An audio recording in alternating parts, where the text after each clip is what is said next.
really highlights is a lot of the double standard I think that we see between men and women. This election season, I've seen a lot of female musicians get pressured to endorse and share their political alignment.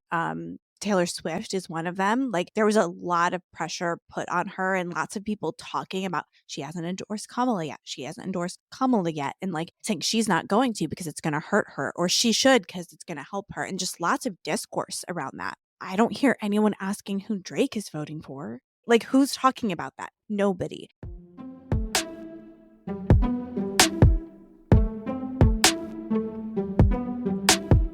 Hello, and welcome back to the Her First podcast. We're excited because our focus today in this episode and moving forward is going to be all about high achieving female identified persons. So oftentimes in our media, in our culture, we are seeing these influential people, women who take the stage, whether in business, through personal brand, as a celebrity, in the fame that they've created in some way. And through that story, they've experienced some sort of struggle, a challenge, pushback, cancel culture, whatever that looks like. And we're going to talk about their story, what they've dealt with, and how that is a part of our society, our culture, and what we have to deal with as women looking to make a name for ourselves, getting out into the world and really making an impact. And with that impact, understanding how you can learn from their experiences. And today we're talking all about Chappell Roan. And if you've been on the internet, been paying attention to music, listened to the radio, you've definitely heard one of her songs. This summer and into the fall, she's really blown up in terms of popularity as one of like the big pop stars of this year. It's really interesting to watch what's happened to her. Now, Chappell's been around actually for a while as an artist. She put out her first EP in 2017, and her album, The Rise and Fall of a Midwest Princess, actually debuted in 2023. So it's not a new album, but it just gained in a lot of popularity. Kind of this summer is when that popularity rose. The other really important thing to note about Chappell Roan is she really is a queer icon, talks openly about her relationships with women, and that's something we do not have a lot of representation for right now in music, is people who are very open and very honest about their sexuality and the experiences that they have. Now, in this sort of rise to stardom, she went from someone who was an artist, had fans, had a career, was doing concerts, and had some sense of success, but really blew up into a completely different level, seemingly overnight. And that has come with a lot of challenges. And she's received some very open criticism about the way she's dealt with some of the things that come with her rise to fame. The first thing that she really went through was some situations with fans. She had a really tough run-in with a fan that was just overly obsessed with her, finding her on the street, going to her family's house, finding her family's name, and just really close to really quite stalking of an experience.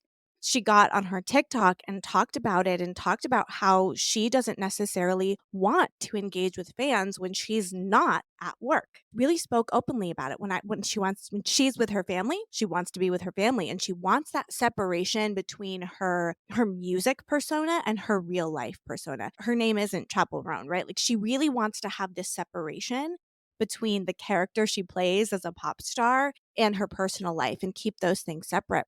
And she was really open about it on her social media about wanting to keep those things separate and wanting fans to leave her alone when she wasn't in an official work capacity moment. She received a ton of criticism about this. People saying that she should be happy that she's getting this attention, that she should be talking to her fans, that she owes it to them, and really got a lot of backlash for stepping up and saying that she wants that separation between her like pop stardom life and her personal life. I think she lost followers over it and fans and people who just think that she's whining and poor her and maybe she should just get over it. The next thing that really happened and kind of scandal she was involved in was related to her political affiliation. If you've seen in the news, and we have an election coming up, a lot of pop stars are being pressured to make sure they endorse a candidate for president. And so she, of course, was getting that pressure. And so she announced that she decided she wasn't going to be endorsing anyone in this presidential election.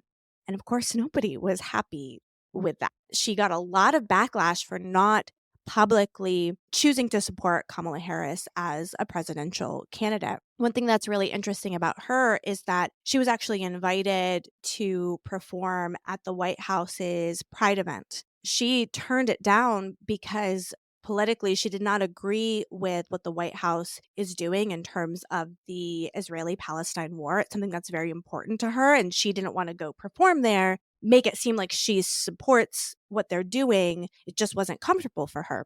And I'm sure that has something to do with her not wanting to necessarily endorse a candidate. So she came out, she said she wouldn't endorse a particular candidate for president, and the internet went wild and really criticized her for not taking a stand and not sharing her political views. She then came on and shared that, yes, she was going to be voting for Kamala, but she can't endorse her, which is a very different thing. Voting and endorsing, I think, are two very different things. She couldn't actually endorse her for particular reasons. There's things she doesn't agree with, and she doesn't want to put her name behind someone without that. She really got a lot of criticism for that. So much so that it really started affecting her mental health, and she actually pulled out of going to a particular festival. She was supposed to perform at a festival like days after all of this happened. So she said, you know what? I'm not in the mental place that I can go do that performance. So she didn't go, and then faced even more criticism. People were angry with her, upset, saying, well, you have to go to work. That's not a reason to not perform. And so we watched this artist, and if you haven't listened to her music, you should. Her album, The Rise and Fall of the Midwest Princess, is just absolutely fantastic. We've got this figure who is an amazingly talented artist. She is an icon for the LGBTQ community and gives this representation that is desperately needed, to be honest, right? To just give people an artist that they can relate to and can speak from their point of view. It seems like no matter what she does, she's trying to live an authentic life and is seeing this criticism and this hurt of her career all along the way.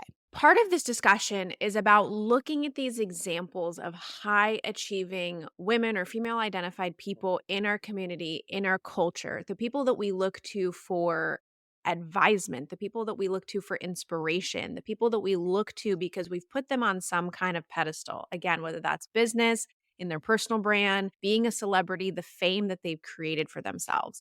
And what we're hoping to accomplish and do through this discussion is learn so that you can learn as you listen. You can look to these stories and we can help understand how we can then turn those lessons toward ourselves, toward our brands, towards our businesses, and what we're doing in the world and how we're showing up. It also hopefully helps spread the message and the narrative that dealing with these things are normal and that we should be handling them differently.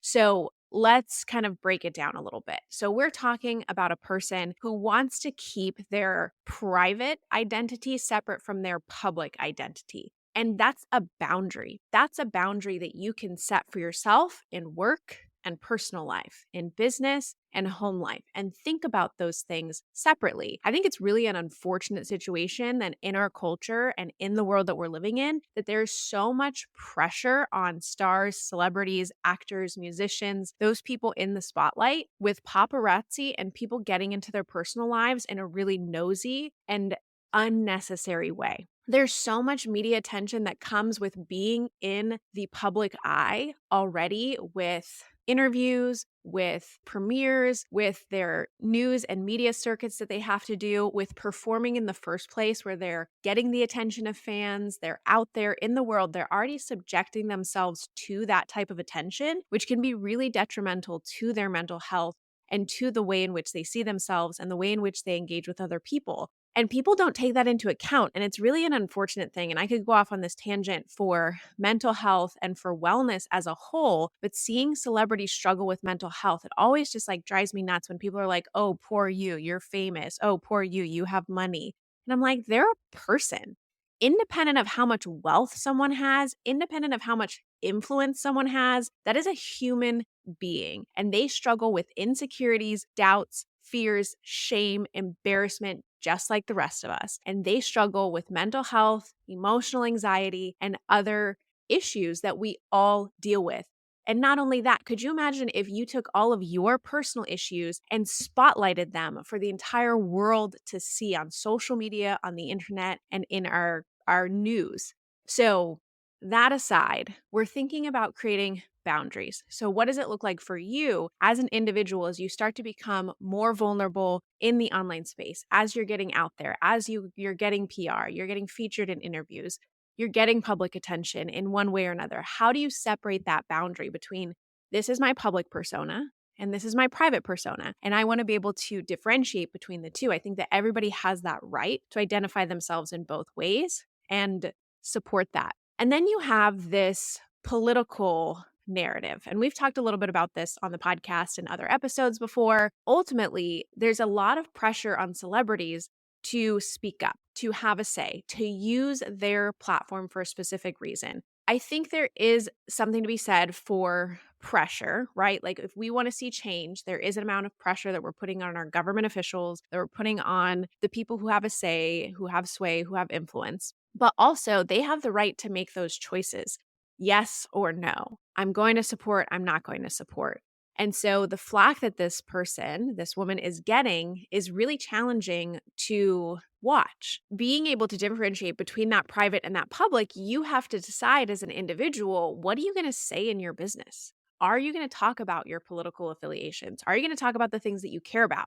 On one hand, that can be really positive because it creates more of a personal brand. It creates the niche. It creates the identity that you're working to draw people into. It creates more of that magnetic energy when you can polarize. And that can be a positive thing. And we've seen a lot of celebrities and a lot of famous people and a lot of brands and businesses lean into that. So if they affiliate with something, if they support something, if they have a certain mission or values that they're representing with how they're showing up in their brand and in their business, that will repel certain groups of people and that will attract certain groups of people. And that's a positive thing. So what Chappell Roan is doing is making those choices. And there is going to be some flack around that, but that is up to each and every one of us in our business and in our brands to find that representation and stand behind it. And I think something for me that this situation really highlights is a lot of the double standard I think that we see between men and women. This election season, I've seen a lot of female musicians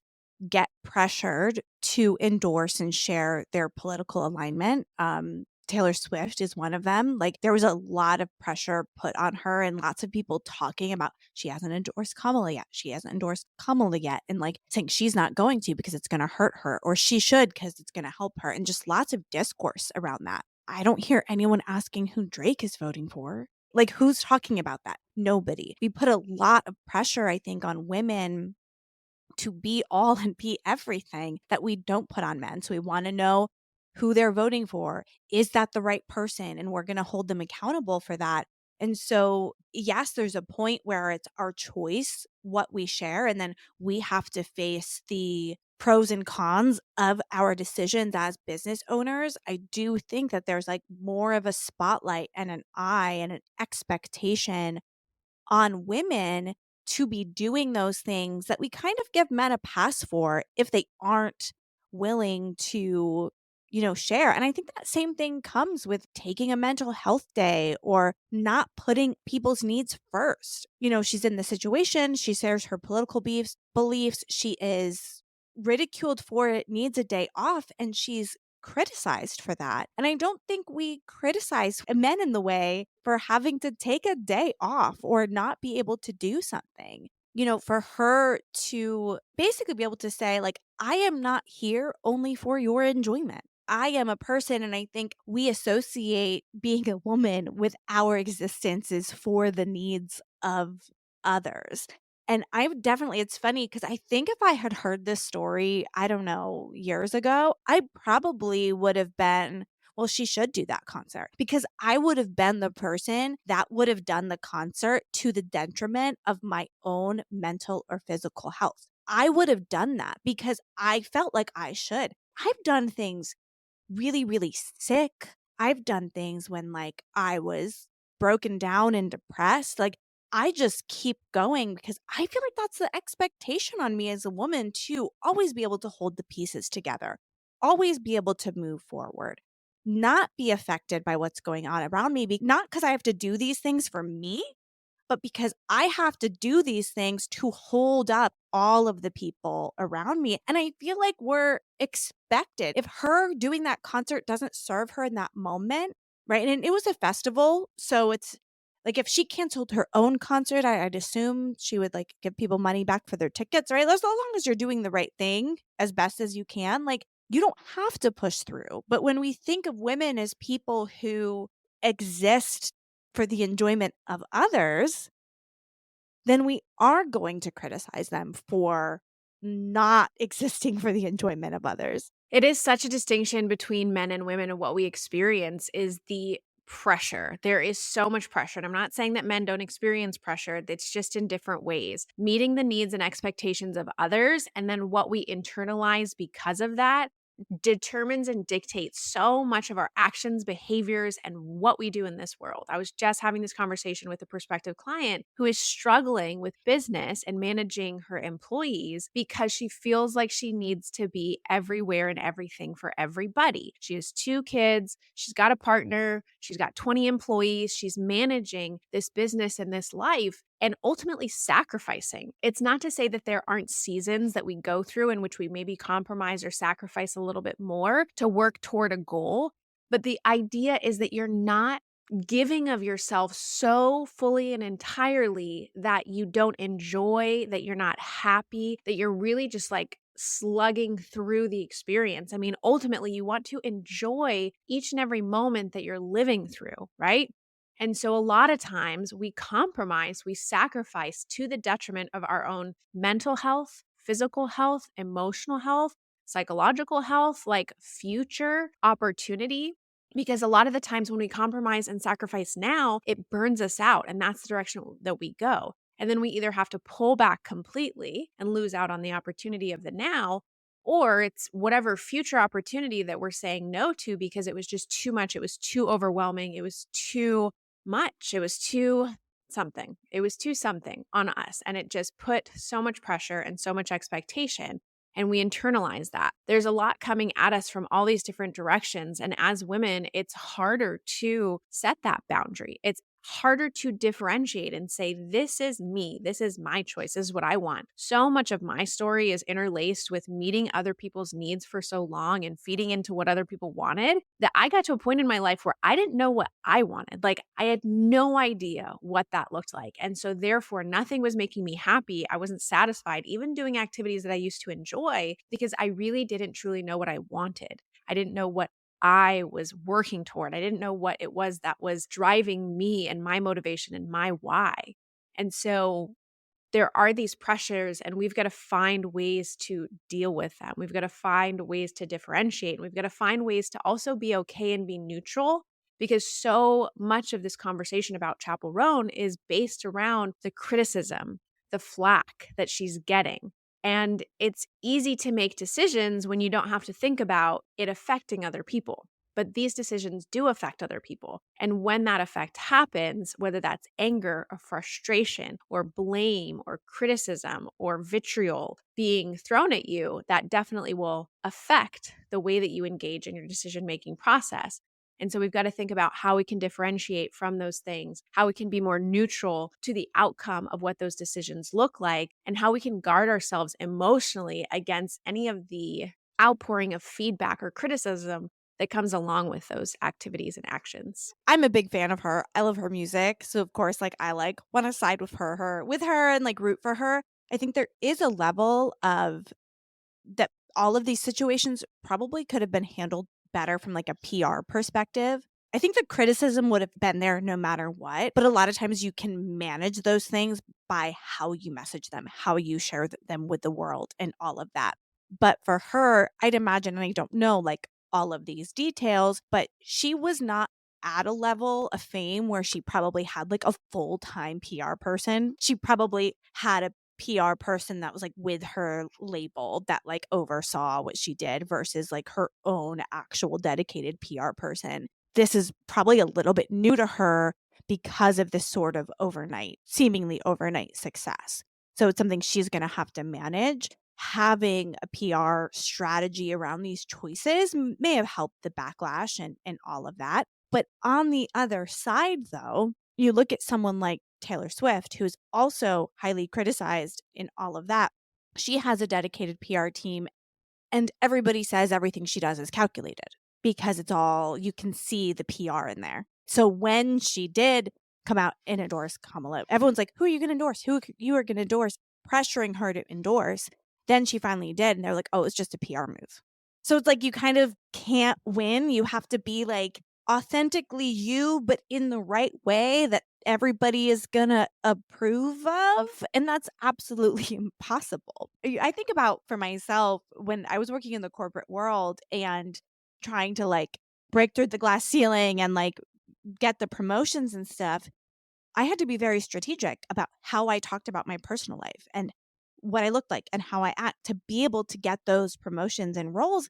And you can do it, but it's also hard. Like, I remember one of the strategies that I did was if I ever had to leave work early for something related to my child, I just stopped giving the why. I would just say, like, oh, I'm sorry, I have to be done at 3 today.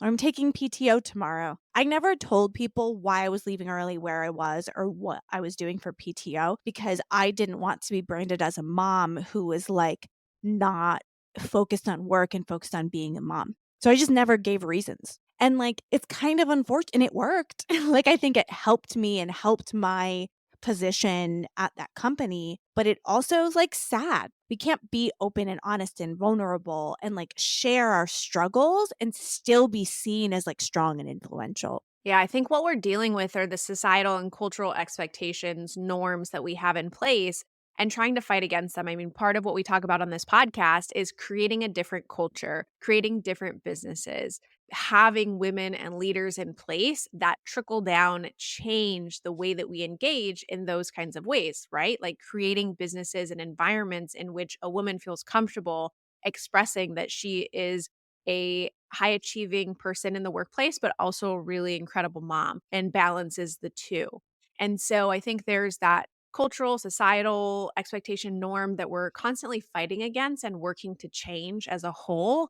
And then also what we can do as individuals. And I think one of the things I want to extract and pull out here is for you yourself, you are putting yourself in a place of vulnerability by being seen. If you are creating content in the world, you're putting yourself out there to be vulnerable. If you are building a brand, if you're creating a business, if you are a founder, if you are looking to be a coach and connect with people in any way, especially in the digital space, you are putting yourself out there to be perceived, to be judged, to be criticized, and to be spoken about in ways that you may really like and bring in and honor, and then other ways that are probably not so great. And so that takes our inner ability to be okay with that. It takes breaking down some of those barriers, those insecurities, those doubts, those fears, the expectation of what you should look like, how you should sound, how you have to get everything in order to make it perfect or get it done or do it this way.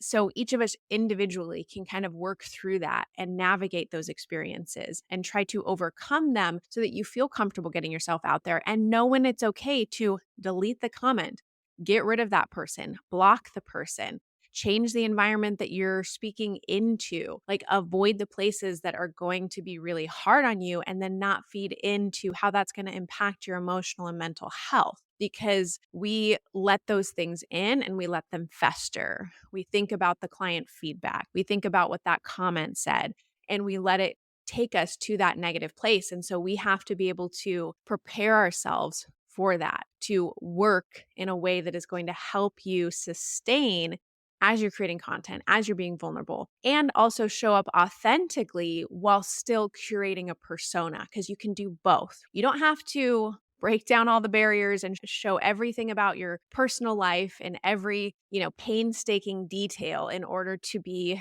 connect worthy or in order to be relatable to your audience. But you can be authentic and genuine and show up candidly while also still creating that boundary and having a persona that you kind of curate and determine this is how I want to be in the public space. And that's okay. And you can do that. Yeah, and I think this is where a lot of the times we've talked a lot about like mindset comes in. Because when you make a choice to be a certain way, you're going to have to accept however people react. But I think when, at least I've experienced, when I get into the mindset, when I stop being worried that my actions are going to be perceived negatively by people, people do perceive them less negative. Can't tell you the science. I don't know why it is, but when I say I'm going to act this way because this is how I want to act and it's who I am and people are going to like it. They're going to respond well. They actually do respond better. And when I'm feeling insecure and like, I don't know if I should do it this way or something like that, they do respond worse. So I think showing up in a way that I'm going to be unapologetically myself and people are still going to like me does work. Like, I don't know how to even explain that, but I feel like it does work. And maybe it's because the people who aren't going to like you, then they don't get deep enough with you to not like you because you're being that person all the time. Where our attention goes, energy flows, right? That cliche saying. And it's the RAS, the reticular activating system, is like what we put attention toward is going to show up more in our lives. If we get a negative comment, we delete it, we move on with our day, it's not going to feel like such a weight. It's not going to feel as persistent in our lives. If we get a negative comment and then we fixate it on for the rest of the day, it could just literally be that one comment. But to you, it seems like such a big deal. The weight of it is a lot heavier. The presence of it is so much more in your mind and in your energy and how you're showing up. And you're paying more attention to that one negative comment than the 5 positive comments because that's where your attenergy. Attenergy. I like that. That's a new That's where your word. attenergy. That's where your attention and energy is going now. So it's about what we focus on, where our priorities are, where our attention is, where we're allowing our subconscious and conscious minds to focus on. And that focus will determine and dictate our success, our levels of happiness, the way in which we enjoy things, like how we perceive ourselves and what that's going to determine for our actions into the future. Because if you perceive yourself as someone who's going to get a negative comment, who people are going to push back on, what criticism is going to be there, and then you're afraid to record the content and get it out in the world, that's going to push back your ability to reach people. That's going to push back your business growth, your scale, all of those things. It's all intertwined and it's all connected. And we have to, in some way, we have to balance what's happening out here, society, culture, norms, pressures, expectations, and then what's happening in here, how we navigate our own dialogue, what we're thinking, saying to ourselves, which then determine those actions, those beliefs, the way in which we're showing up in the world. And then we create the society, expectations, and norms. So it's this beautiful cycle of how we're feeding in one to the other. And we can all co-create that and we can all work on that for ourselves and improve it in our own personal lives as well. Yeah. And as you were talking, Michelle, something really just like clicked in my head. So I'm really glad we had this conversation today. And with what you're saying is that as women, we're kind of conditioned to think of ourselves, right? And how other people value us, how we serve people. There is that like cultural conditioning to be something that's pleasing to someone else. In our mindset, of course, when someone is unhappy with us, it's going to affect us. And that's where our attention is going to go because we're taught our value is in what that person thinks of me. My value is in if my boss thinks I'm valuable, if my husband is pleased with me, if my parents think I'm a good kid. And I don't think that is the same for boys. Like, and I think of like little boys in school, like when you get your reviews from kids and from your teachers, it's like, oh, she's such a pleasure to have in class. And that's like the best thing a girl could be, is a pleasure to have in class.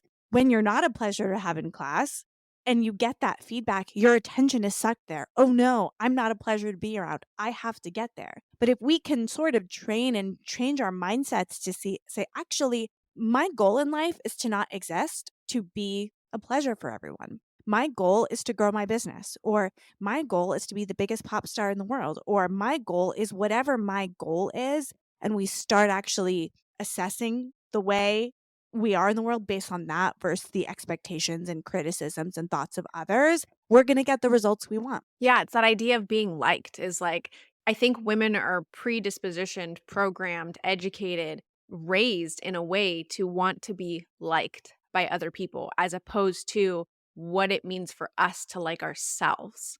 And we do so many things that are fixated on pleasing others, just in the way that you described. And so I think that this is a unique opportunity for each of us to reflect on, how are we showing up in the world? Are we doing it because we want to? Are we doing it for our health, for our peace of mind, for our well-being? Are we doing it for our goals and what we're working toward? Are we muting ourselves in some way so that we fit into the picture, the ideal, the identity that other people perceive us to be? Are we reaching for things that they put in our path that they want us to accomplish and move toward? And so I think when we can liberate ourselves from that pressure and those expectations, become more neutral to the outcome of what we're working toward in the first place, and then recognize our own internal value, independent of any accomplishments, accolades, goals, how we're showing up in the world, whether that's followers, income, clients, salesmate, etc. It's not to say that those things aren't positive or good markers of helping us reach bigger goals or move toward impact or what we're trying to accomplish in the world. But none of that dictates or determines our own internal value. I think once we can make that switch, I think that changes the game for all of us. And then that allows us to determine different priorities. It allows us to change the way we invest our time and reframes our energy and the way in which we're able to embody either alignment, happiness, joy, satisfaction, and peace of mind. Well, thank you so much for listening in on this discussion. Michelle and I are really interested in doing more dives like this into high achieving women, the struggles they face, the criticism they face, and really breaking down what it means for us as we show up into the world. So if you know of a situation or a woman you think we should talk about, just send us a DM on our Instagram accounts and we'd be happy to add it to our list of things to discuss.